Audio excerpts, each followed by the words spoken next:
ॐ जातवेदसे सुनवामसो ममराति यतो निदहाति वेदः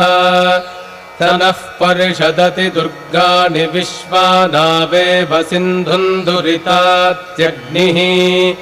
तामग्निवर्णान् तपसा ज्वलन्तीं वैरोचनीं कर्मफलेषु जुष्टाम् दुर्गां देवीं शरणमहं प्रपद्ये सुतरसि तरसे नमः अग्ने त्वं पारजानं यो अस्मान् स्वस्तिभिरति दुर्गाणि विश्वा पूश्च पृथ्वी बहुला न उर्वी भवातोकायतनयाय चयोः विश्वानि नो दुर्गः जातवेदः सिन्धुन्दनावादुरितातिपर्षि अग्ने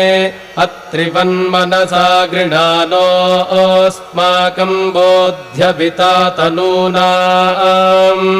पृतनाजितगुं सहमानमुग्रमग्निगुं हुवेम परमात्सधस्थात् स नः परिषदति दुर्गाणि विश्वाक्षामद्देवो अतिदुरितात्यग्निः प्रत्रोषिकमीड्यो अध्वरेषु सनाच्च होतानं यश्च सत्सि स्वाञ्चाग्रे तनुवं विप्रयस्वास्मभ्यं च सौभगमागजस्व गोभिर्जुष्टमयुजो निषिक्तन्तवेन्द्रविष्णोरनुसञ्चरेम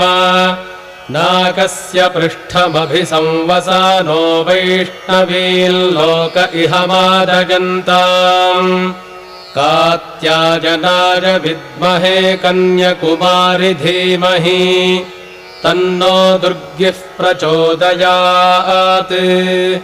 ॐ शान्तिः शान्तिः शान्तिः।